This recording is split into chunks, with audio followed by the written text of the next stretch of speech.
I hope all is well. Welcome to another edition of Smart Chat. I want to take you back a little bit old school. One of my, growing up, said this a few times before, I used to watch tapes of AWA, World Class. That's how I got introduced to wrestling. Again, my favorite wrestler was Kerry Von Erich with the AWA. I just used to watch tapes. I want to talk about the Killer Bees. A lot of you guys maybe don't know who the Killer Bees are. But the Killer Bees, I loved it when they used to go to the outside of the ring and the fresh guy would just come in. They deserved, I think, a push with the belts. Always liked them because I remember seeing them in the AWA first from the tapes. Brunzell obviously was an AWA guy. Always wanted them to do better. And they had the talent to do so in the WWF. Vince, stole a lot of talent from the AWA to build the core of WWF. Guys like, Hogan, Bobby the Brain, Hennig, Mean Gene, many more. They all started in the AWA. Vince, I think, is very lucky, that Vern didn't have the same vision that Vince did because he had all the big name talent, the Gagne.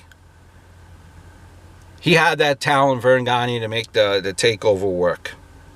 Had he gone nationally and listened to what his son Greg Gagne told him to do so, it would be the AWA that we're talking about now and not the WWF.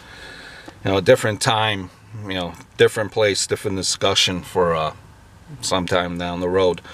But, during that time when the Killer Bees were around, it was an era where not everyone who cracked the mid-card was given a belt. This tag team was great. Had they been, their time of place had been 10 years later than what it was, they would have won a dozen tag team championships easily. How can you forget Blair holding a guy in a bear hug? And Brunzell jumping about 7 feet in the air to hit a damn drop kick. A thing of beauty. Again, if you've never seen the Killer Bees, just take a look at some of their videos. The matches against the Hart Foundation, the Mask Gimmick, and the solid showing Survivor Series 87. Good team that just it just deserved better. I just loved it when they would go under the ring and come back out with masks. Come on. Hilarious. Any match with the Hearts, you look at that, great. Iron Sheik, for whatever reason, just doesn't like Brian Blair. He threatened to kill him on Howard Stern a couple of years ago. Mass confusion. Mass confusion. That drop kick again of Brunzell. Wow. Check out the Killer Bees. Definitely a thing of beauty. I hope all is well. Look forward to speaking very, very soon.